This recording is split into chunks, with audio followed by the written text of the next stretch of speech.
Olá pessoal, vamos lá para a nossa última aula do PET 5 do primeiro ano. Agora a gente vai entrar na semana 4. Lembrando, gente, que todos os PETs vocês podem baixar aqui neste site estudeemcasa.educacão.mg.gov.br. Na hora que você entrar no site, tem todas essas informações aqui sobre sobre o ensino remoto.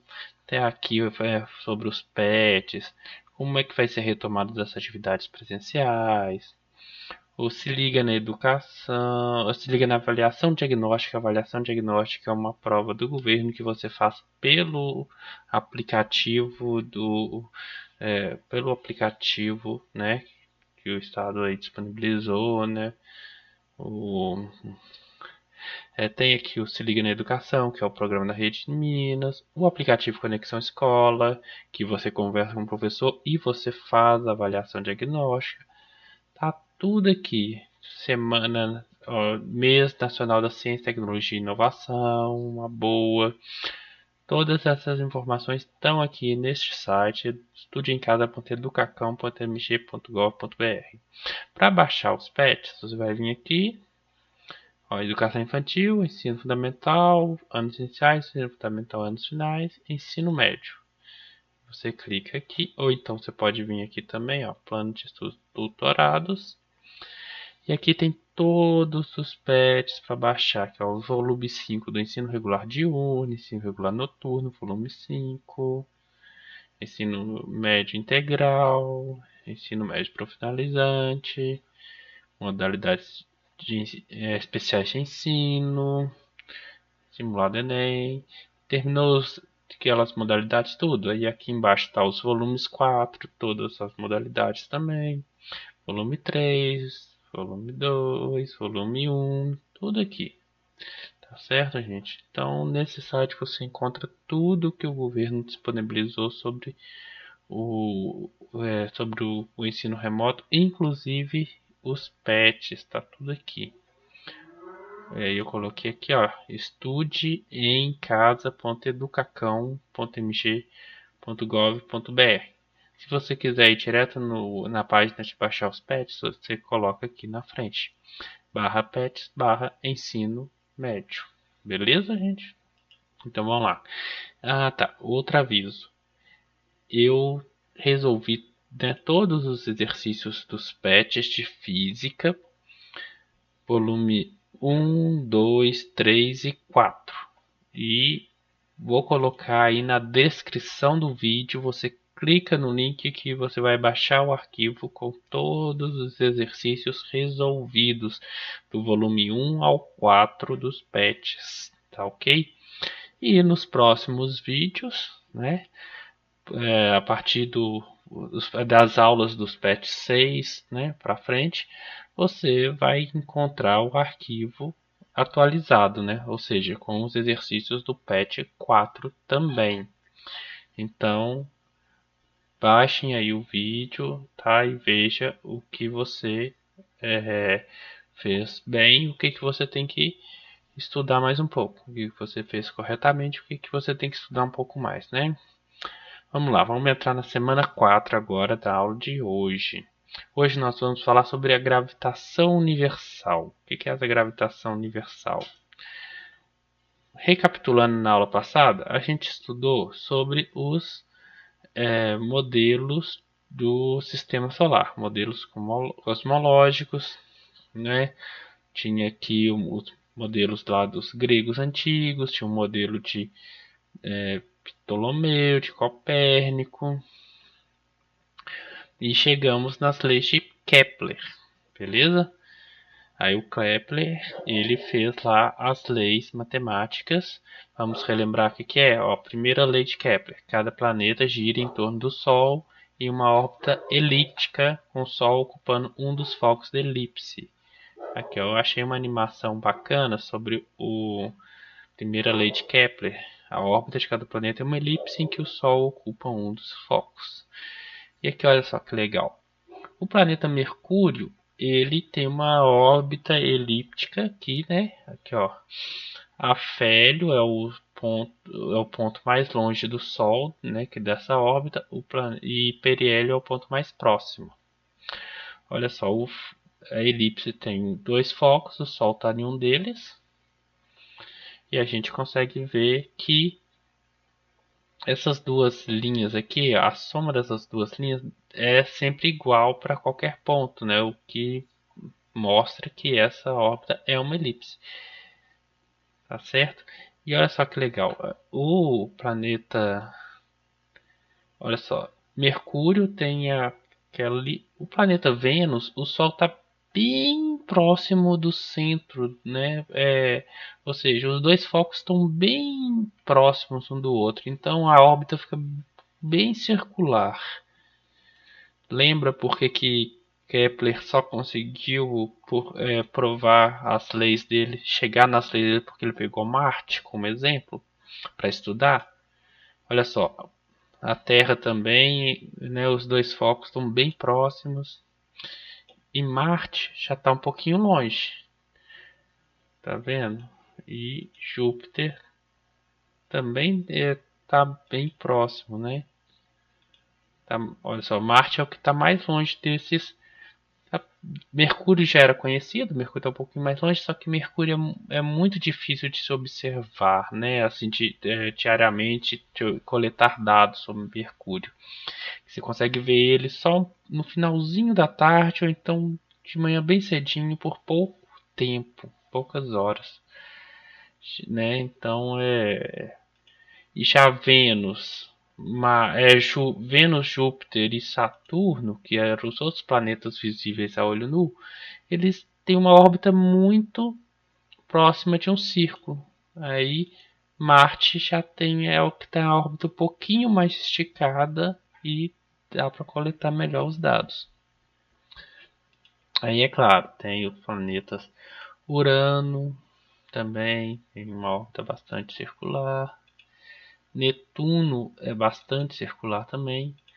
Olha só, Plutão já não é mais. Olha, Plutão não é planeta, né? Mas está aqui por razões históricas, né? Que antigamente a gente considerava planeta. Plutão já tem uma órbita bastante elíptica. E olha só que legal, quando ele está próximo ao periélio, ele se move mais rápido. Quando ele está próximo ao afélio, ele vai bem lento, tá vendo? E aqui a gente vai pegar o cometa Halley. Os cometas também obedecem às leis de Kepler, só que eles têm a órbita bem elíptica. Olha só, os dois focos da elipse estão bem distantes. E olha, quando ele passa perto do periélio, ele é bem rápido. Perto do afélio, ele vai devagarinho, olha. E aí ele vai ganhando velocidade, acelerando. Quando ele está próximo ao periélio, ele vai rapidão. É isso que acontece com os cometas. Eles têm a órbita bastante esticada e acontece isso aqui. Essa aqui é a primeira lei de Kepler. A segunda.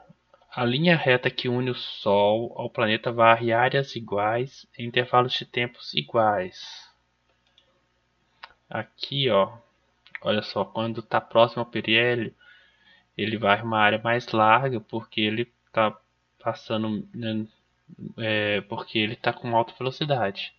Quando ele está próximo ao periélio, no mesmo intervalo de tempo, aqui, ó, do 0 até os 100, ele consegue varrer uma área menor, tá vendo?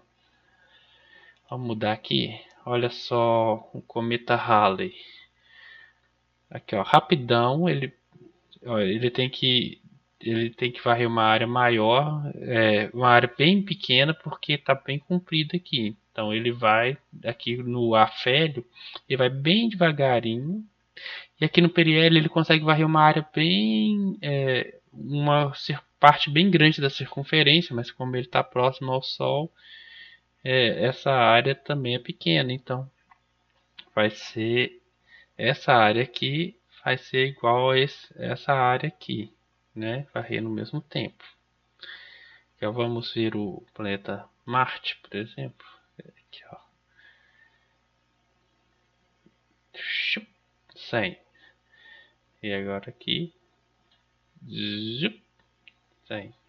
Essa área é igual a essa. Essa aqui é mais larguinha e essa aqui é mais compridinha aqui, né? Ó, o planeta Mercúrio aqui, ó. Também. Essa aqui é mais larguinha, essa aqui é mais comprida, né? Porque, ou seja, está mais longe do Sol. E essa aqui é mais larguinha, ou seja, é uma parte da circunferência maior.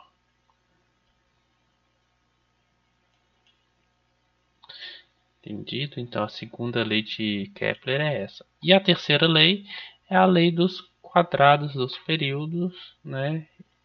E do cubo dos raios. O período ao quadrado dividido pelo raio ao quadrado dá uma constante que vai depender, essa constante vai depender do corpo que está sendo orbitado, né? No caso, por exemplo, a Terra orbita o Sol, então essa constante K depende do Sol, beleza? O que acontece? Depois que Kepler é, publicou essas leis dele, né, essas três leis de Kepler, foi assim aconteceu uma revolução muito grande assim na ciência, né, que realmente eles estavam conseguiram mostrar que assim o planeta, o modelo geocêntrico foi pro saco mesmo, começaram a acreditar bem mais no modelo heliocêntrico, né? E viram que deveria existir uma lei física que fizesse isso, não era simplesmente leis, é, modelos, como que chama? Não era só uma questão de forças divinas, né, governando ali. Realmente deveria existir uma lei física para fazer isso. Daí,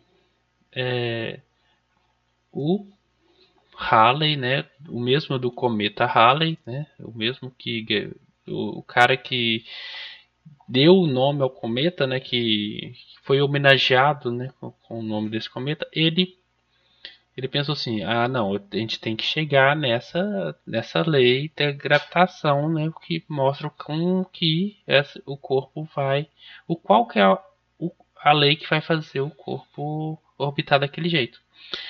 E ele pegou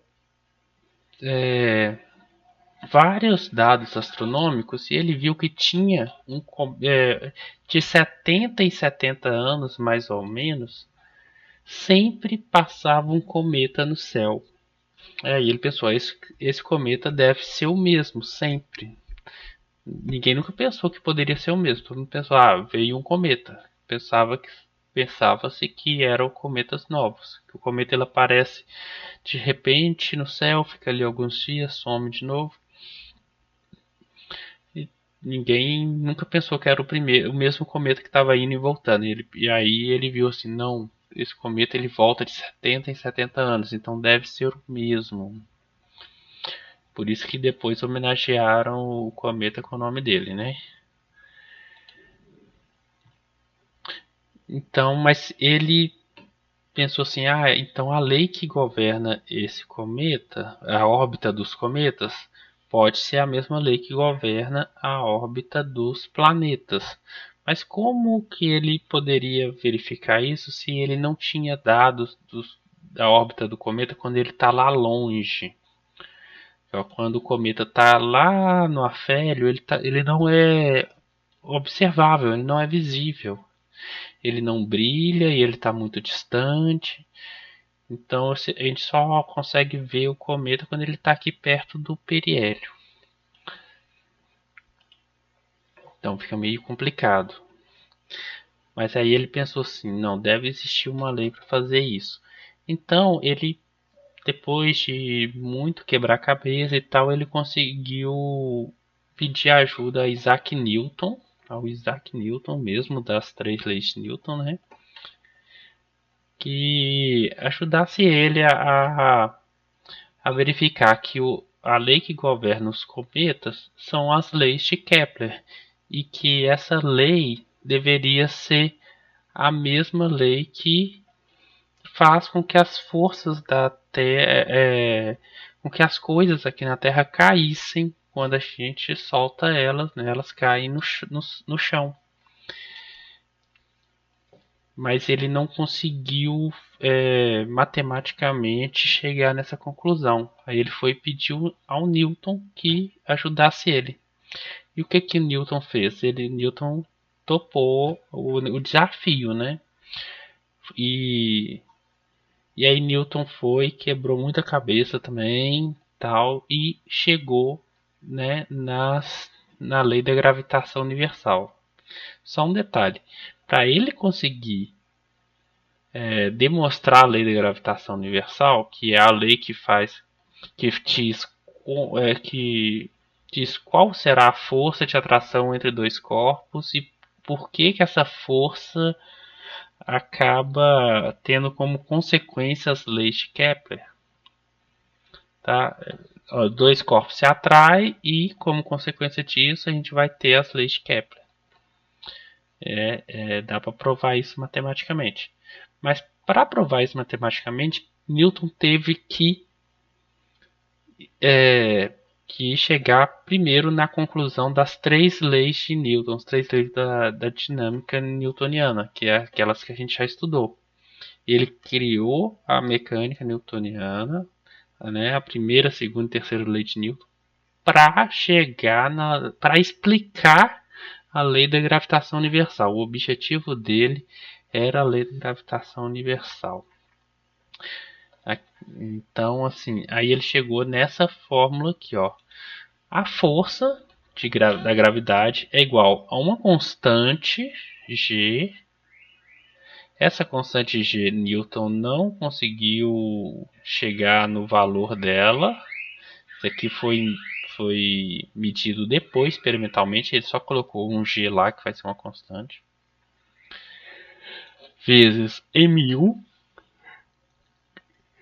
M1 é a massa de um dos corpos que tá ali, né? Pode ser o Sol, a Terra e tal. M2, que é a massa do outro corpo, tá? Um corpo que está orbitando, o outro corpo que está sendo orbitado, M1 e M2, dividido pelo quadrado da distância entre eles. Ou seja, quanto mais distante, menor vai ser a força, inversamente proporcional, né? E ao quadrado aqui, ou seja, se você dobrar a distância, a força você vai estar diminuindo 4 vezes. Então, se você triplicar a distância, a força você vai estar diminuindo 9 vezes. E assim vai. E é proporcional à massa dos dois corpos, ou seja, qualquer corpo que você aumentar ou diminuir aqui, você vai estar aumentando ou diminuindo a massa, a força, digo, proporcionalmente. Beleza?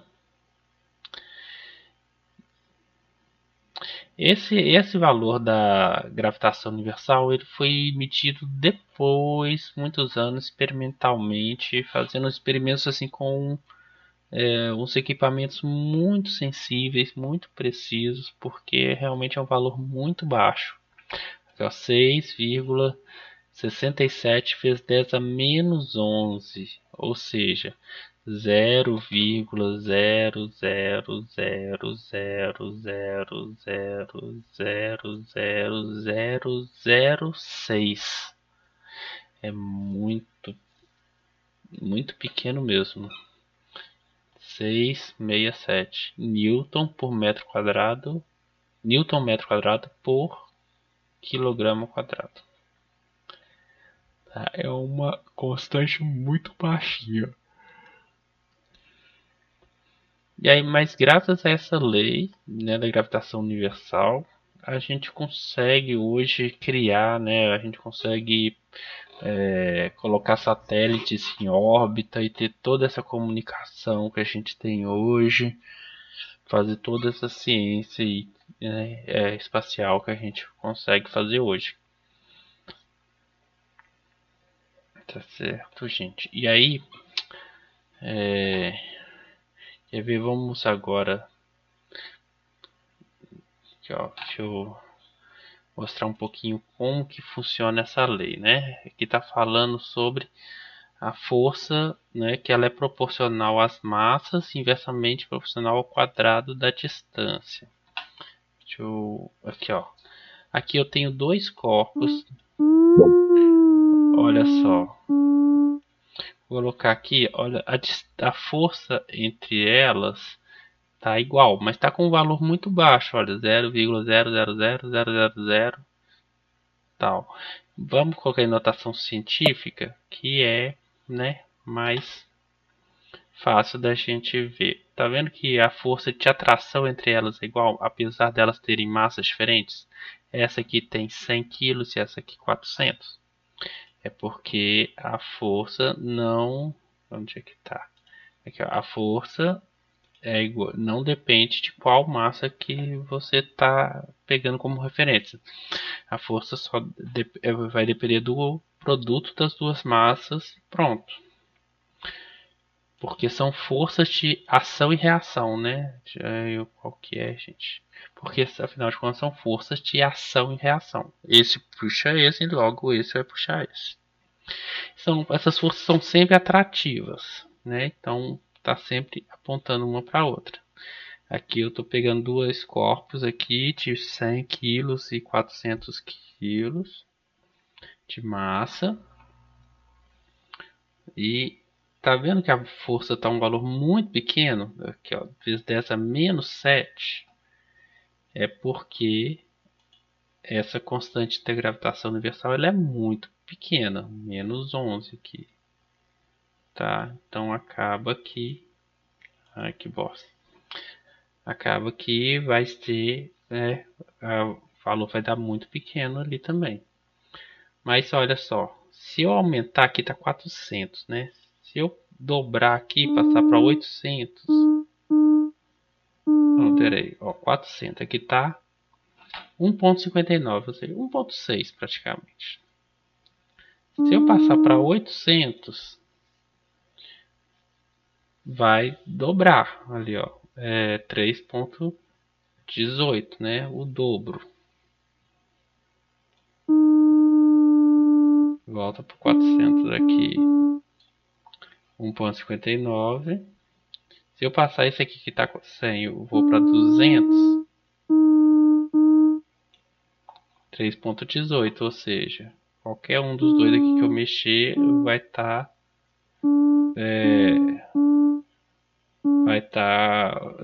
alterando a força proporcionalmente. Agora, se eu mexer na distância, olha só. Qual que é a distância? Esse aqui está na posição 2 metros, aqui na posição 6. A distância entre eles é 4. Se eu aumentar essa distância aqui para... se eu diminuir essa distância aqui pela metade, olha só, a força aumentou bem mais que o dobro. Tava 1,59, foi lá para 6,67.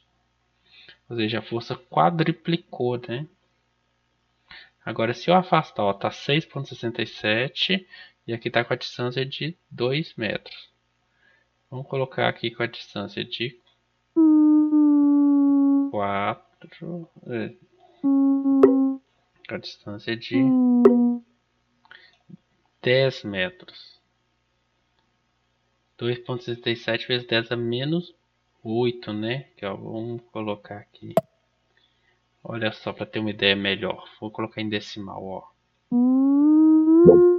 Ó, distância de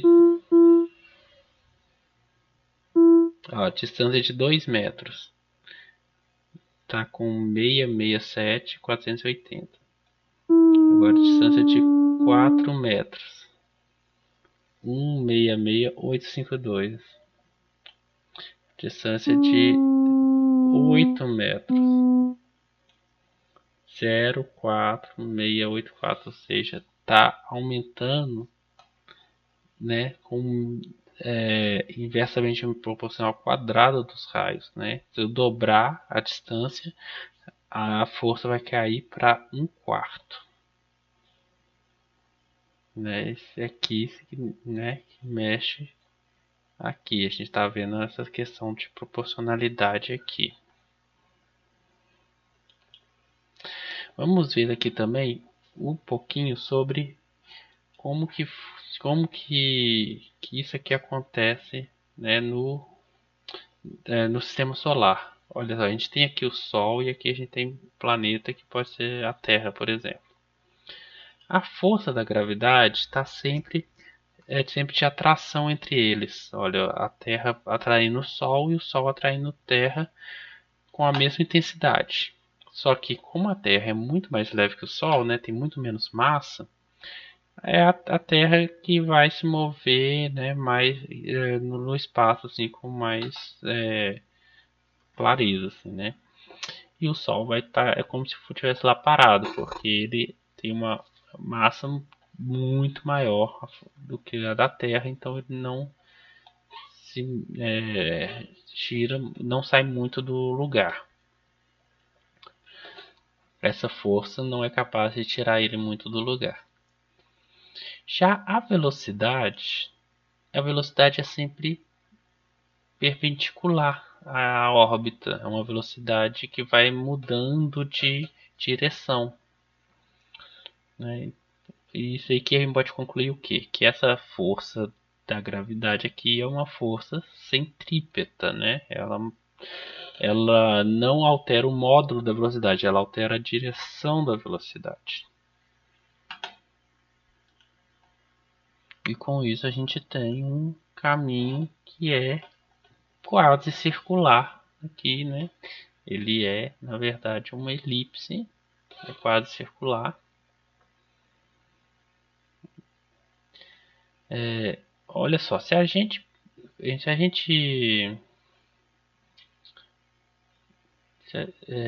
deixasse aqui, o que ia acontecer com essa velocidade, com o corpo, se de repente o Sol perdesse a massa dele? Olha, não ia ter força da gravidade, a Terra ia sair pela tangente,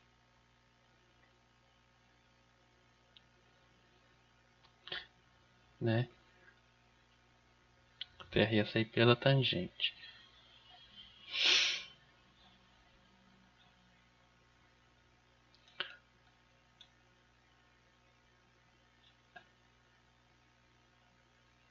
Ixi, não deu muito certo. Vamos retomar aqui, ó. Vamos lá. Olha aí. Se não tivesse força da gravidade, se a força da gravidade cessasse, não ia, como a força da gravidade é uma aceleração centrípeta, sem ela a Terra sai pela tangente. Aí então a gente brincou aqui um pouquinho que ela saiu e voltou. Vamos afastar aqui, ó. O que aconteceu com a órbita dela? Ficou um pouquinho, olha, quando ela tá aqui, ela ficou menos circular, né? Agora ela ficou mais elíptica, porque aquela vez ela saiu um pouco pela tangente e depois voltou. A gente tirou a gravidade, porque na nossa simulação a gente consegue fazer isso.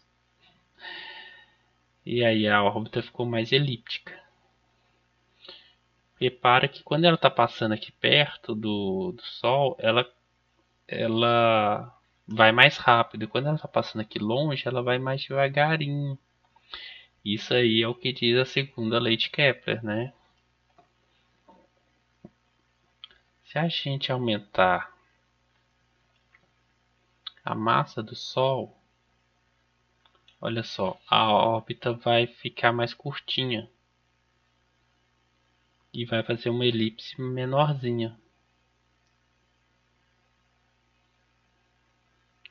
Se a gente aumentar a massa do planeta, isso não altera o.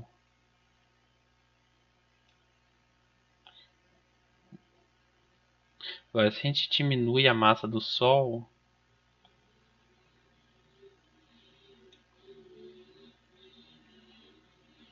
peraí, vou aumentar aqui. O planeta se desprende, né?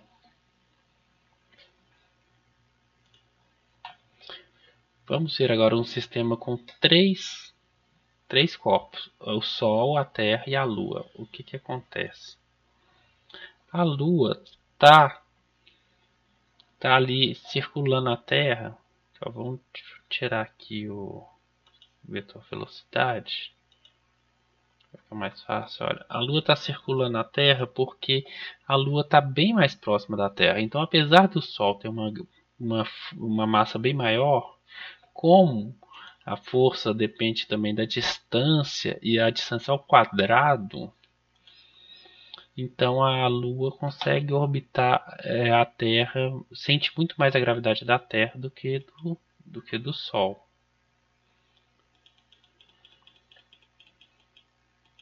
Ali, ó. Aí ela fica orbitando a Terra e aí a órbita dela em relação ao sistema solar todo vai dando essa forma esquisita aí, né? Parece que tá pulando aí.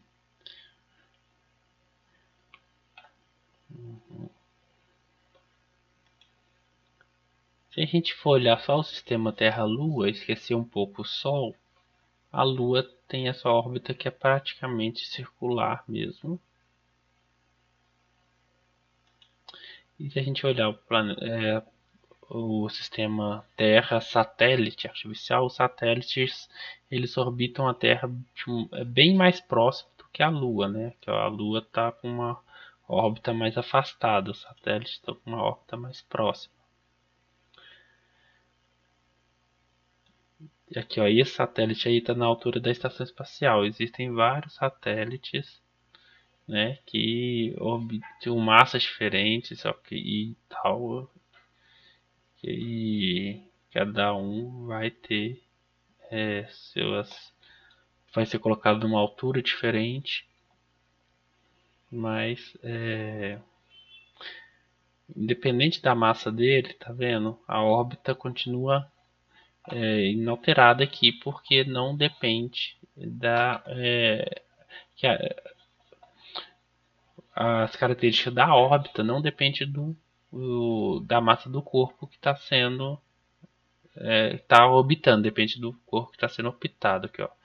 Se a gente mexer na massa do planeta, o satélite vai lá para longe. Se a gente mexer na massa que ele caiu, fiquei brincando com a massa do planeta, o satélite caiu aqui. Aqui, ó.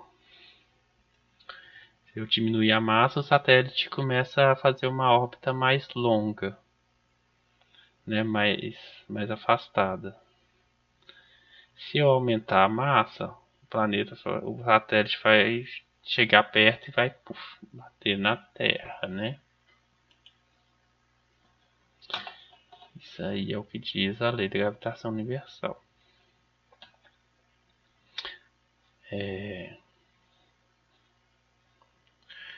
Vamos ver aqui o que mais tem.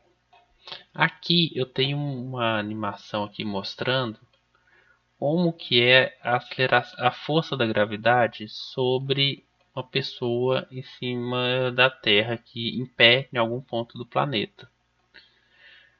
Olha só, a gente tem aqui essa força de azul, que é a força da gravidade. Uma constante vezes a massa da Terra, a massa da pessoa, sobre o raio da Terra ao quadrado, porque se a pessoa está em pé na superfície da Terra, a distância dela até o centro da Terra é o raio da Terra. Aí aqui eu tenho a força da gravidade sempre apontando para o centro do planeta Terra, independente de onde a pessoa está. Eu tenho essa força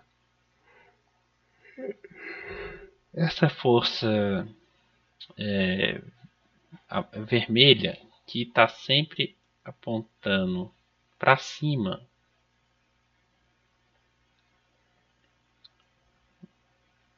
Para cima não.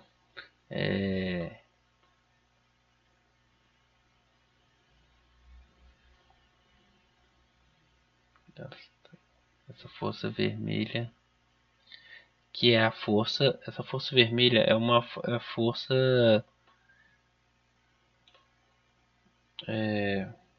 é a força centrípeta, né? Porque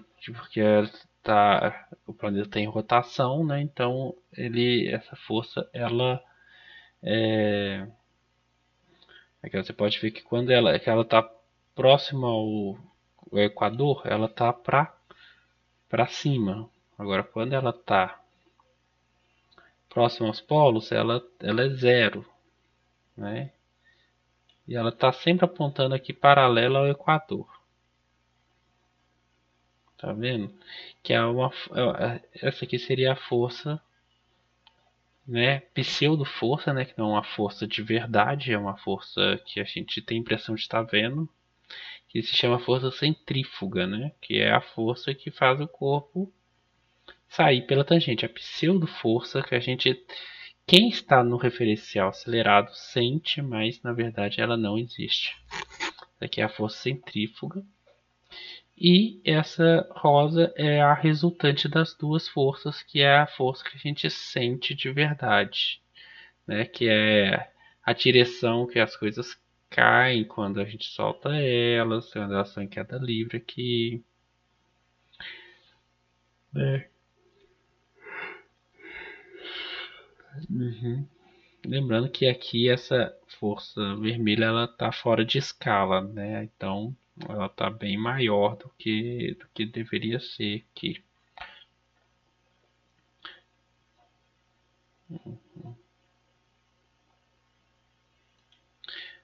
Aqui essas animações da Lady Kepler a gente já viu. Aqui, ó, tem uma questão, uma coisa interessante com os satélites, que é o seguinte: os satélites eles estão orbitando o planeta Terra, só que o planeta Terra também está em rotação.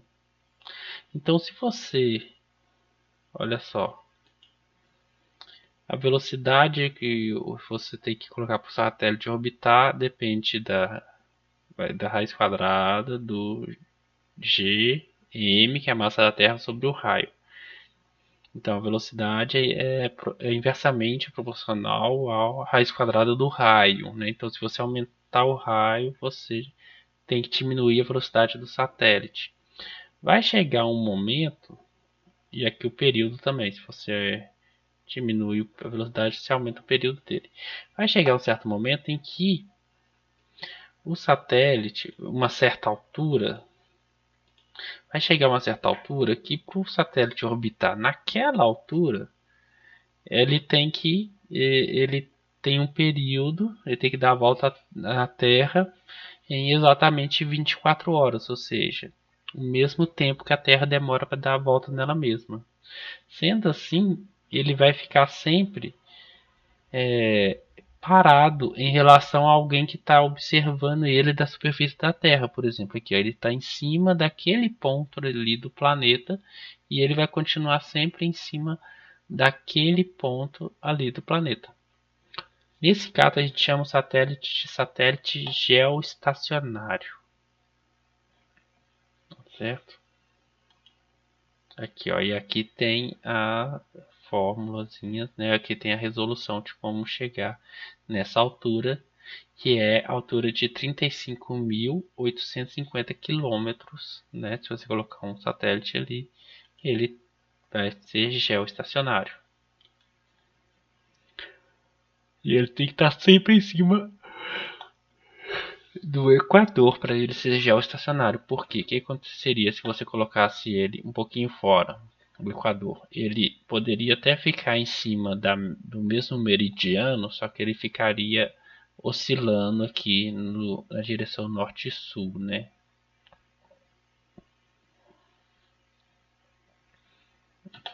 Tranquilo? E mais uma coisa para falar a respeito do satélite é sobre a altura deles, né? Por essas equações aqui da gravitação universal, você poderia colocar um satélite em qualquer altitude que você quisesse, né? Se quisesse colocar um satélite ali a, a 200 metros de altura, você poderia, sem problema. Só que tem a questão da gravidade, tem a questão da atmosfera, né? A atmosfera O atrito com a atmosfera, né, com o ar atmosférico, faria o satélite perder velocidade e cair. Então, você tem que colocar o satélite numa altitude em que não tem mais atmosfera, né? Mas que altitude é essa? Bem, se a atmosfera, se a força, o que prende a atmosfera é sobre a superfície da Terra? A força da gravidade. A gravidade puxa os gases atmosféricos para baixo. Então, quanto mais alto, menos atmosfera a gente vai ter. Então aqui, ó, a gente parte do nível do mar. Se a gente for subindo na atmosfera, a gente vai ter a troposfera. Chega aqui, a gente tem a altura que estão as nuvens. A gente continua subindo. A gente vai ter a altura que estão os aviões, né? Aviões comerciais. A gente sobe mais, a gente tem uma altura que voa os jatos supersônicos e tal. Ali a gente ainda está na troposfera. Se for subindo, a gente vai ter a ozonosfera, que é onde está a camada de ozônio. Beleza? Aí depois da camada de ozônio ali, a gente tem a estratosfera, que é até onde sobem os balões meteorológicos, né? Que depois dali eles estouram, não continuam subindo. Ali a atmosfera já está bem menos densa, né? Se a gente continuar subindo um pouquinho, a gente vai ter aqui a estratopausa, que é uma região onde a temperatura não varia muito e que não tem muitos fenômenos atmosféricos acontecendo ali. E a gente vai ter a mesosfera, mesopausa. Aqui, ó, também acontece isso, da temperatura parar de variar, que é a temperatura. Essa linha vermelha é a temperatura. Aqui, ó, aqui embaixo, quando a gente vai subindo de altitude, a temperatura vai caindo. Aqui a temperatura já começa a aumentar, a gente vai subindo, a temperatura aumenta. E aqui ela volta a cair, à medida que a gente sobe, e aqui na menopausa a temperatura para de cair e é onde aparecem os meteoros, né? Geralmente quando o meteoro vem cair sobre a Terra, a partir desse ponto, quando o meteorito entra na atmosfera, é nesse ponto aqui que ele se torna visível, que ele esquenta, né, devido ao atrito com o ar, que aqui ainda tem um pouquinho de ar, e ele se torna incandescente. E a temperatura sobe aqui até o ponto que não dá para medir mais, né? A gente sobe aqui, a gente vai ter a termosfera. É nesse ponto aqui que a gente tem as auroras boreais, né? A aurora boreal e a austral, que são os fenômenos que acontecem devido ao campo gravitacional da Terra, interagindo com os ventos solares. E aí os ventos solares atingem a atmosfera aqui, que é uma altitude assim onde o ar já é bem rarefeito mesmo, né? O ar bem ralinho, não dá para respirar de jeito nenhum. A gente continua subindo, a gente vai ter alguns satélites nessa altitude. A gente ainda tem auroras ali nessa altitude e já tem satélites ali. Ou seja, o satélite ele vai numa altitude onde ainda tem um pouquinho de ar, mas esse ar ele é bem pouco, então dá para colocar coisas em órbita ali que vão ficar um bom tempo, né, orbitando muitos anos, porque o atrito com o ar é muito pouco, apesar do atrito. Só que se a gente for subindo mais, a gente vai tendo outros satélites também, tá vendo? Depois da termopausa tem a exosfera, e depois da exosfera ainda a gente tem alguns satélites orbitando lá em cima. Esses têm menos atrito com o ar ainda. Dependendo da finalidade do satélite, você escolhe se vai ser aqui ou aqui, porque né? Esses aqui de baixo, eles têm umas vantagens, né? Que está mais perto da Terra, então eles conseguem, por exemplo, tirar fotos com resolução melhor da superfície da Terra do que aqueles lá de cima. Depende do propósito do satélite para saber onde você vai colocá-lo.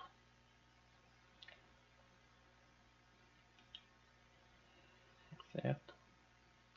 Aqui falando do satélite de telecomunicação que tem um período de 24 horas, a gente viu isso aí que são os geoestacionários. São esses satélites aqui, ó, que são chamados satélites geoestacionários. Eles estão sempre em cima do mesmo ponto da linha do Equador.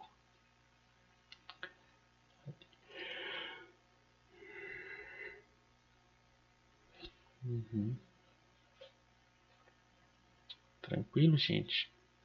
Ah, tá. Outra coisa, para você colocar alguma coisa em órbita, você tem que encontrar uma velocidade para ele que depende da altitude que você está querendo que ele fica.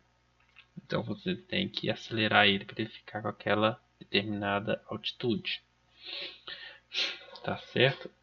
Uma velocidade maior que essa aqui, ó, uma velocidade onde levaria esse raio para infinitos, é chamada de velocidade de escape, tá? E essa velocidade de escape, ela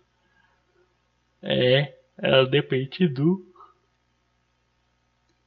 da massa do corpo que está sendo orbitado, né? O corpo da Terra, por exemplo, se a gente estiver falando de satélites artificiais. Então, você tem que acelerar, tem que aumentar a velocidade do corpo até ele atingir, né, a velocidade de escape, ele vai sair da órbita e vai para o infinito. E se ficar com uma velocidade muito baixa, ele não vai conseguir manter a órbita e vai cair. É o que a gente está falando aqui, ó, por exemplo. Se eu diminuir a massa da Terra, se eu diminuir a massa, eu vou estar diminuindo essa velocidade de orbitar, necessária para orbitar a Terra. Então, o que vai acontecer? O corpo vai alargando a órbita dele e vai até chegar no ponto onde ele escapa da órbita e vai embora, né? Então ele vai.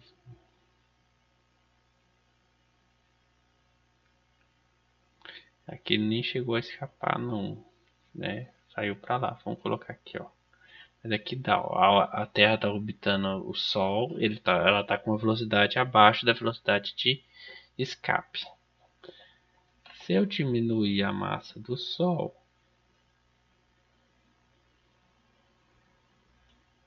a Terra vai embora.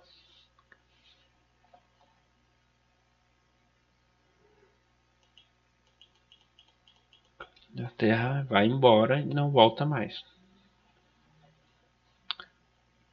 Vamos retomar aqui. E agora, se eu aumentar a massa do Sol, a Terra vai fazer a órbita mais curtinha. E se eu for aumentando a órbita do Sol, ela vai ficar mais curvada ainda.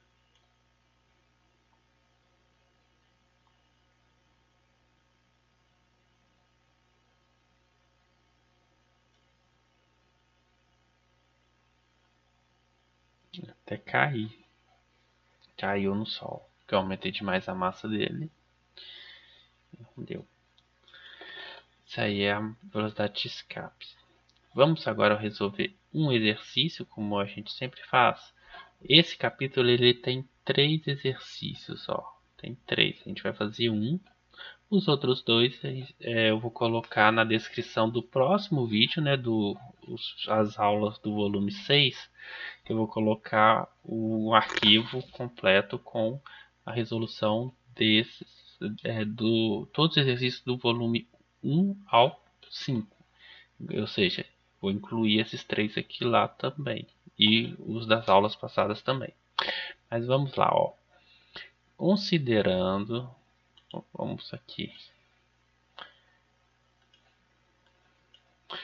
Ó, considerando as leis e conceitos da gravitação, é correto afirmar que, primeira coisa, leis e conceitos da gravitação. A gente vai falar basicamente das leis de Kepler e da lei da gravitação universal de Newton, tá?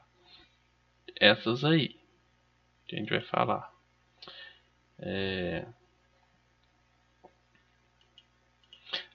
Considerando, é correto afirmar que, vamos ver, de acordo com as leis de Kepler, os planetas descrevem órbitas elípticas em torno do Sol, sendo que o Sol ocupa um dos focos da elipse. Exatamente. Isso aqui é exatamente a primeira lei de Kepler. Então essa aqui está correta. Letra B. As forças gravitacionais da Terra sobre a Lua e da Lua sobre a Terra têm módulos diferentes. Falso, né? A força gravitacional da Terra sobre a Lua e da Lua sobre a Terra são parte ação e reação, ou seja, tem forças iguais.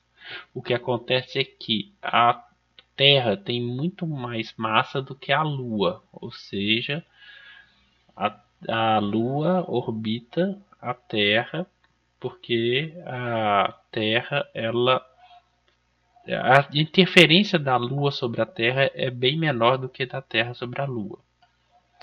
Então a Terra ela vai ter esse movimento aqui, ó. Cadê?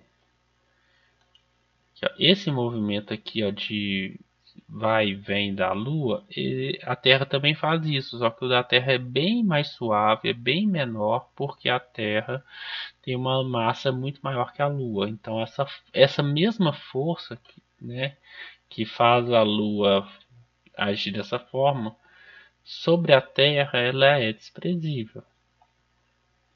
Né? Para a Lua, que tem uma massa menor, ela não é desprezível. Então, beleza. Então tá errado. Dois satélites artificiais de massas diferentes descrevem órbitas circulares de mesmo raio em torno da Terra. Tem velocidades escalares diferentes? Não. O que acontece? Aqui, ó. O satélite, vamos colocar aqui, vamos colocar aqui o planeta sendo a Terra aqui.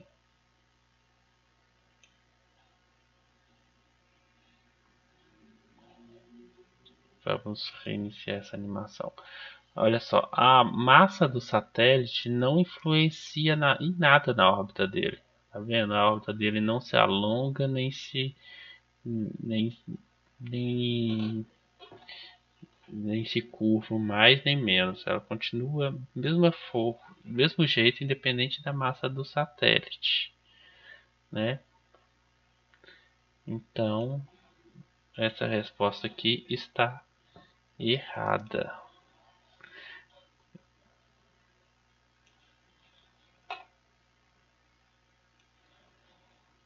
Essa resposta aqui está errada. Vamos ver. Sabendo que a lei das áreas de Kepler, qual que é a lei das áreas? É a segunda lei de Kepler, né? Estabelece que a reta que liga um planeta ao Sol varre áreas iguais em tempos iguais. Beleza, essa lei ela existe, ela tá aqui, ó. Essa área aqui, ó, nesse tempo de 0,1 t, aqui ela vai varrer uma circunferência maior do que aqui. Só que as áreas vão ser iguais, porque aqui a distância, a circunferência é menor, só que aqui a distância, né, é maior. E aqui a circunferência é maior, então mas a distância é menor. Então na hora que você calcular a área, você tira a área aqui, você chega no mesmo valor. Sabendo disso, conclui-se que quando o planeta está próximo ao Sol, ele move-se mais lentamente do que quando está mais afastado. Ao contrário, né? Ele Ele está próximo ao Sol, ele se move mais rápido que quando ele está mais afastado.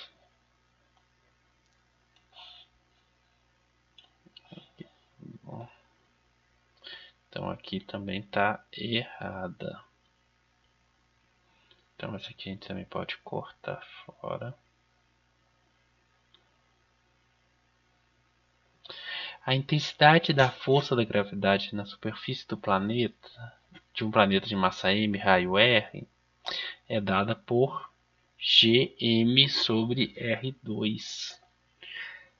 Tá errado, né? Porque a intensidade da força da gravidade depende sim do G, do M e do raio ao quadrado. Só que tá faltando o Mzinho também, que é o M da força, que é a massa do corpo que está sendo atraído. Então a gente tem ali que o planeta atrai o corpo e o corpo atrai o planeta com a mesma força, né? Então aqui tá faltando um outro Mzinho aqui, né? Então aqui tá errado também. Que essa fórmula aqui, para ser escrita corretamente, ela teria que estar escrita assim, né? G M M barra R2. Ela teria que estar escrito desse jeito para ficar correto. Teria que ter um produto dos dois M's aqui, o M do planeta e o M do corpo que está sendo atraído.